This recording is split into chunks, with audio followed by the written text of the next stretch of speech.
Welcome to the Profitable NDIS Provider Podcast, where we're joined by your hosts, Tania Gomez and Paul Bryan. In each episode, we'll be sharing valuable insights and tips to help you turn your NDIS business into a profitable venture. So whether you're just starting out or looking to take your business to the next level, you've come to the right place. Let's stop surviving and start thriving.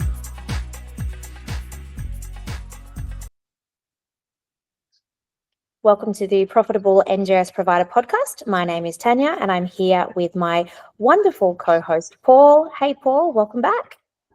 G'day. It's so lovely to be a wonderful co-host. I just absolutely love that. Thank you so much. It's great to something else, actually. I was going to say my terrible co-host, but I'm sure you could probably put anything there you like.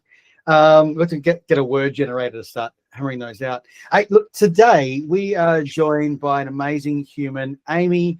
Amy, welcome here. Please give us a bit of introduction. Tell us about yourself. Hello, I'm Amy Gray. So known as founder of NDIS Blackbelt, right? But let's be honest, more important to that, I like to be known as a parent of a really beautiful member of our community, Illyana. She's a member of our complex and profound disability community. And it's kind of gives me the opportunity to see the sector from a little bit of a different angle. I guess she's 19 now. So I was able to have the opportunity to live what a lot of people in the sector can only kind of talk about. You know, like there's lots of conversations about systems and forms and policies and procedures. And those things kind of didn't just pass me, they hit my life. So, you know, joining the sector, NDIS sector, I was able to join with a bit of a different view. And I guess that's the beauty, isn't it, of allowing that lived truth in, because sometimes when it's done really well, it's the most effective way to sharpen strategy. And that's really what we bring with NDIS Blackbelt. But also when we talk at events and speak on podcasts, we love to give as much as we possibly can, because I think for us, it's a little bit sort of deeper.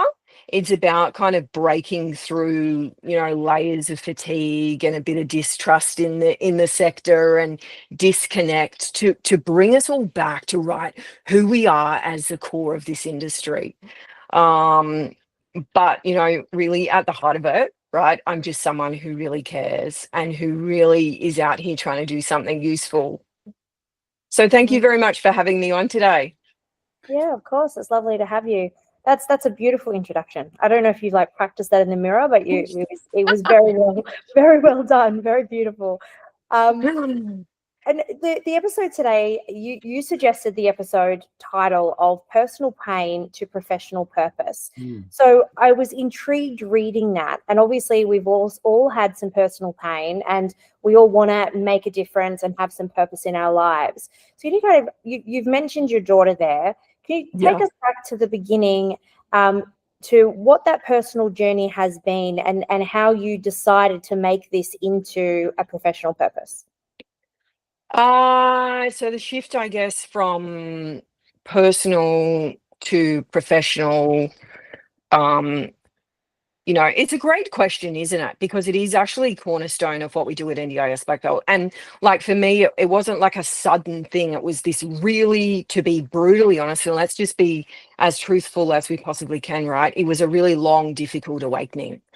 You know, my name is Amy Gray, right? All of the stuff we do professionally is great, but I've actually lived as an unpaid support worker for my daughter, Illyana, for 19 years. And she is medically complex, right? So for me, my life was ultimately for many years sort of not measured in birthdays or milestones, but in things like medication changes that actually worked, right? Ambulance trips, seizures, and how many nights, I suppose, for such a long time, you know, could I go without sleep? And, you know, for us, bear with me, right? I'm a writer by trade as well. So I'm a nurse and I do all this stuff in the NDIS, but I'm a massive storyteller. I think that is really where the medicine is, right?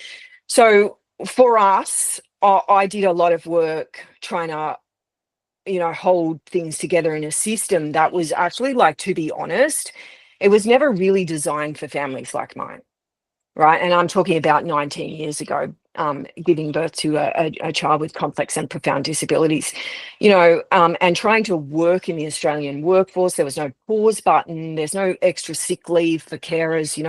I had to raise my son and pay a mortgage, right? And somehow try and show up as a decent person in the middle of it. And this is the part that changed. Yeah.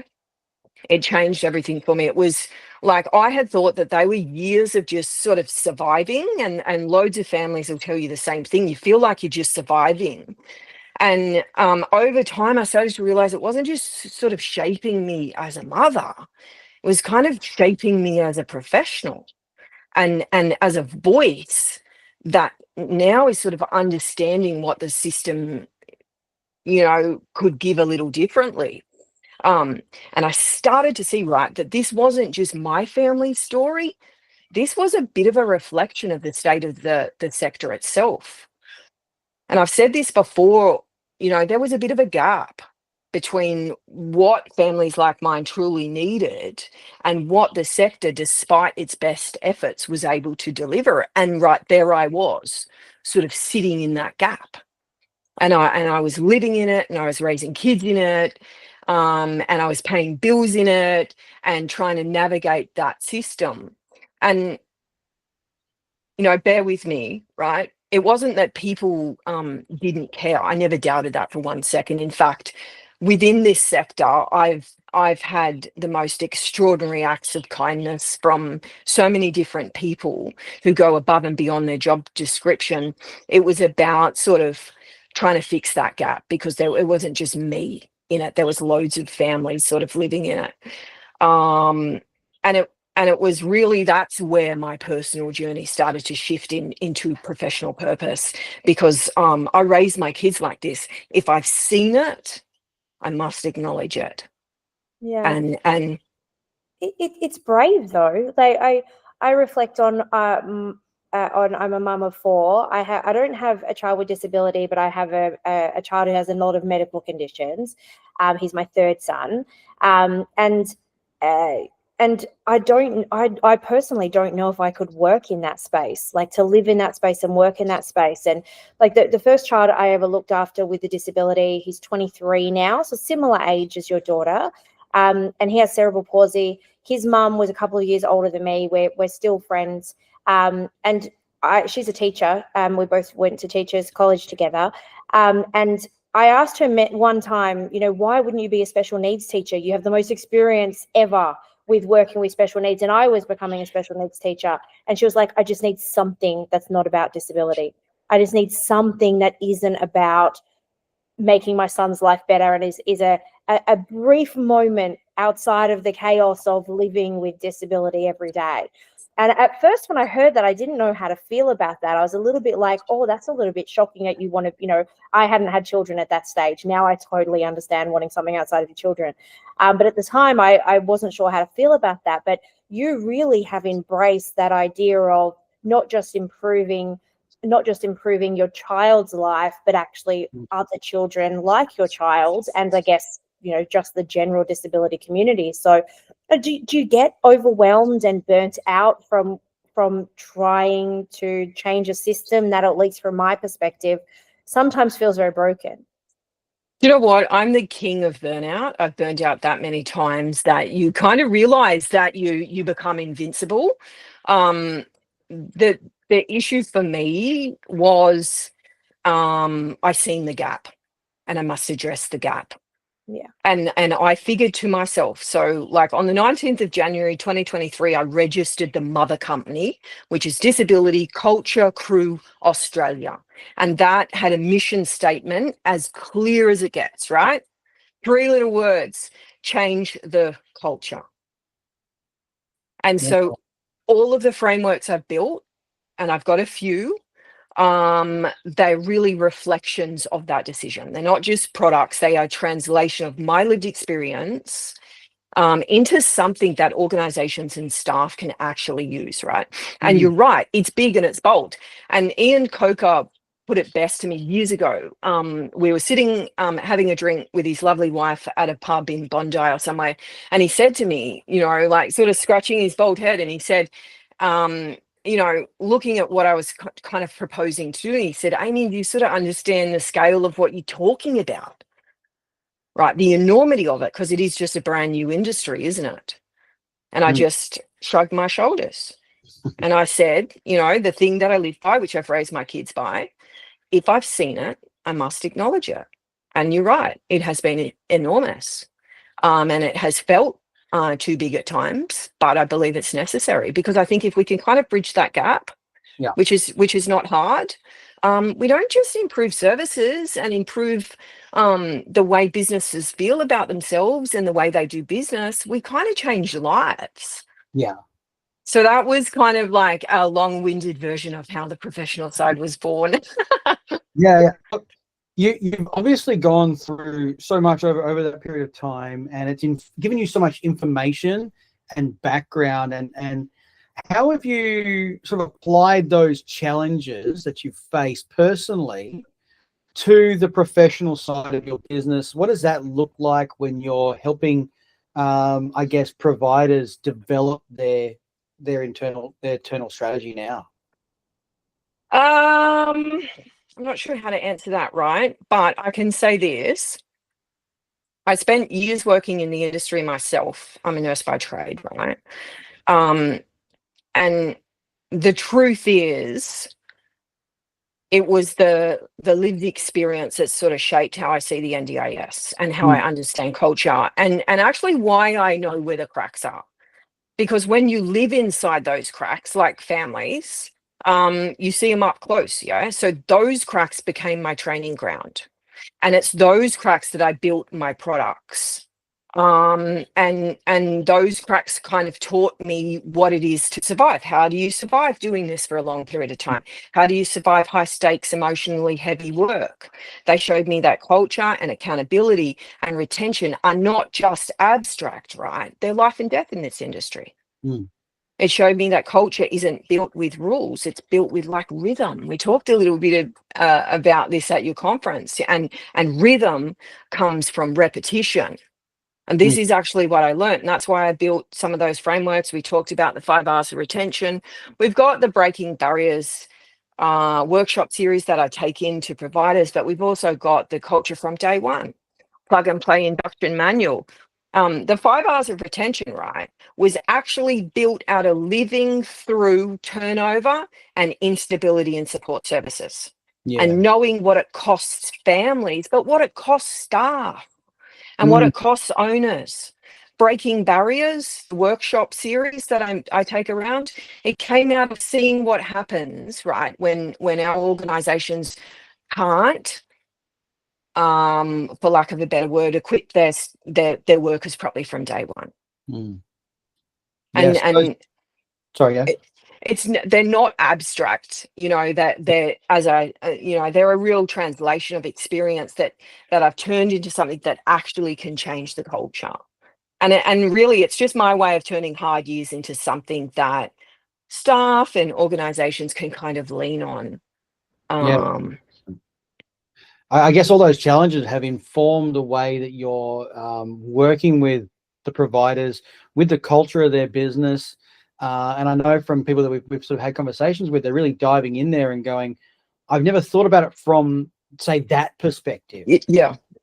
And they get a whole new, fresh set of eyes, because the challenges you've faced have informed how you're training support workers and how you're training providers on developing that culture, which has opened up a whole new, I guess, world to a lot of providers in regards to, you know, we have the bit of experience that I have as a provider, but now we open up to be so much wider to be able to go, right, here's what it actually looks like from the person's perspective when they've got, well, to be honest, strangers coming in their house every day to help them with some of their most intimate moments.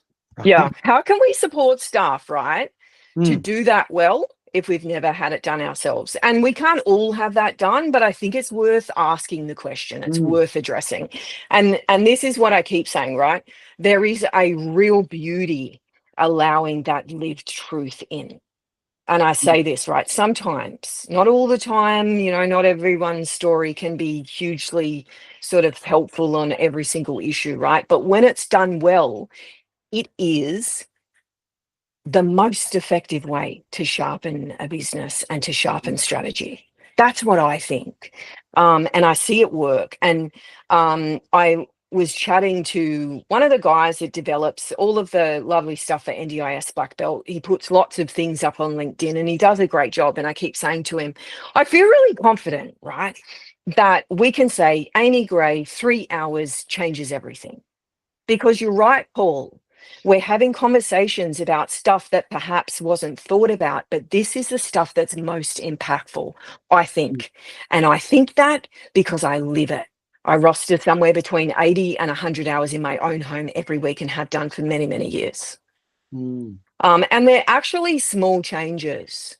So it's not an enormous scale that we're now having to dive into something enormously expensive or things like that. It's actually changing the way we think. And then doing this thing, like I'm a writer. I'm not sure. Here it is here, right? I'm a writer. So I believe in language, right? And I said this at your conference.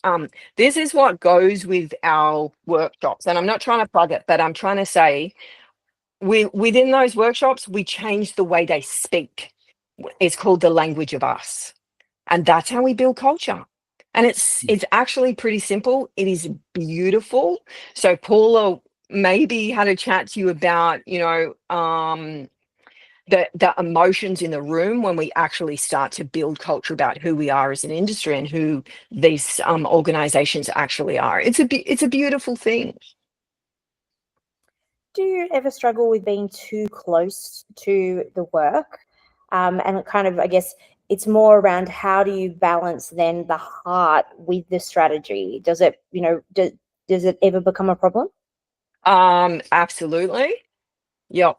100%. Like your friend was saying, right? When you've lived the work and when it's your child and your family and your mortgage and your sleepless nights, and then you get up and you work in the industry, it's almost impossible sometimes not to be too close. And for like a long time before I was doing this, when I was just working in the industry, that closeness, it can feel like a vulnerability, right? I learned a couple of things. Like I learned the hard way that concepts like heart without structure, right, will burn you out. And strategy without heart will hollow you out. And I think the lesson after all of these years is, oh gosh, Amy, sustainability means you need to find a way to weave those two things together. Yeah. So I think like the turning point, which was I have struggled, being too close, but the turning point was sort of realizing that closeness didn't need to be a liability if I gave it a bit of structure, and that's sort of where strategies start to come in. And I was able to translate some of the rawness, right, of my personal experience into frameworks that I knew worked. Yeah, amazing. Look, you've mentioned how personal and close this is, and like where you've come from here. What do you hope your children see when they look at the work that you're doing in this journey? Do you know what? You guys will feel the same. It's such a beautiful question, isn't it? I hope, like my son, Gondola, he's 21, and I hope young Illyana, she is going to be 20 in February. I hope when they look at the stuff that I've done, and that they sort of see past, you know, the business and the programs, I hope they sort of see that promise, you know, to do good with the pain. And I was speaking on another podcast, I think last week, and they asked a little about my childhood. And I remember, like, this is actually me, Amy Gray, right? As a little girl, I didn't have the greatest upbringing, but I made this promise to myself, right? That the things that hurt me would not go to waste. and that promise has really meant something to me. And it wasn't easy raising a young person prior to the NDIS, even after the NDIS, with complex and profound disabilities. And I actually wanted to use that pain and turn it into a promise that could take root. And I think that's, that's sort of what we're doing in NDIS Blackbelt. That, as I say, like, NDIS Blackbelt is not just about products. It is my promise in action. And it's proof, right, to my kids. I hope this is what they see, right? That you can alchemize pain into something that serves other people. Mm. And I hope they see that legacy. And my son's had some hard circumstances at the moment, and I I could see that he took the lead from me, that even in the hardest circumstances, you can actually do good with the things that have hurt you or the things that have challenged you. Yeah, that's amazing. So it's true resilience, but in many ways there's that saying, and I might get it wrong, but it's something like necessity is the mother of invention, right? That we wouldn't have had to come up with these ideas or these solutions if there weren't these problems in the first place.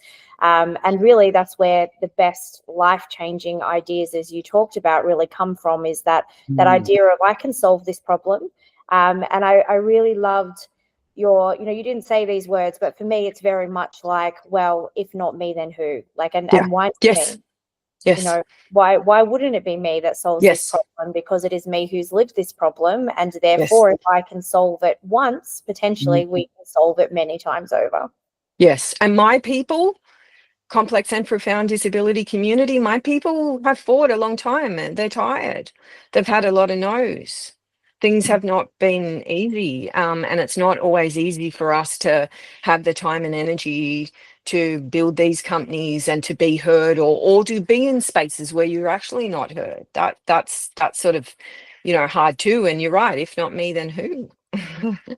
And I could talk underwater, so like I'm a great advocate. What's the one thing you want providers to take from your work and your story?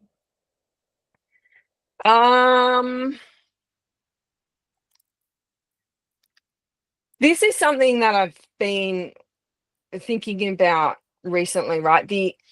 I think we need to shift just a little bit. This industry can't be seen as theoretical. It is personal, right? This is human to human. Because, right, what we do is when we strip away some of the things that mean we're a business, like paperwork and price guides and the endless bloody acronyms, right? What's left is people holding people. So the one thing I want them to take away is that better be your culture. This is Amy Gray here, right? Culture is everything. Culture is king. We are not building a workforce. We are building nervous systems. Love it.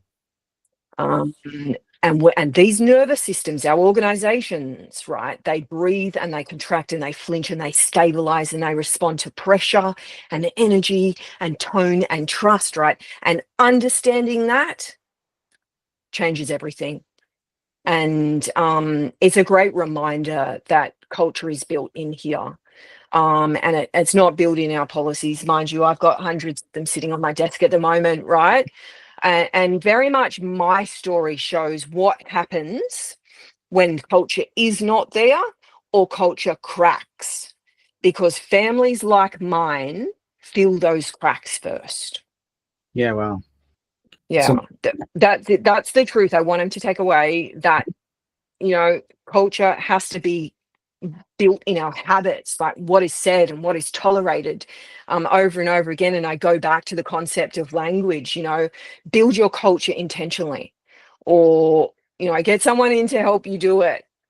And we need to make these things habits. That's why, these workbooks, I say to the staff in the workshops, put them in your shift bag, right? Flick them open, use the terminology in there, because that's how our habits become visible and audible. They become reflexes. That's just the way we speak. That's just the way we think. It's not just culture. Yeah, it's cultural tattooing. Mhm. And it only happens, like, what is a tattoo? Like, it's deliberate, isn't it? And it's chosen. And habits only form with deliberate repetition. Yeah. Love it. Look, thank you so much for sharing so much of your own story and how that's impacted your professional purpose and how you're working with providers. If someone wants to find out more or have a chat with you, how would they do that? I'm not really good on the social media stuff, but I think you can type in NDIS Blackbelt or Amy Gray on lots of social media platforms. LinkedIn is a good one. Yep. I think we've got a website, ndisblackbelt.com. Or just Awesome. find us on LinkedIn. Yeah, amazing. You're pretty easy to find on LinkedIn. So NDIS Blackbelt. Look, thank you so much for joining us today. It's been fantastic to chat, learn more about it. And thank you to all our listeners as well. Hit like and subscribe. We don't ask a lot, but we'd love you to. And we'll see you on the next episode. Thank you so much, guys. Thanks so much. Thank you. Thanks for tuning in to another episode of the Profitable NDIS Provider podcast with Tania Gomez and Paul Bryan. We hope you found today's episode informative and valuable. If you enjoyed the show, please don't forget to subscribe, leave us a rating, and share it with others who could benefit from our insights. Until next time, keep thriving.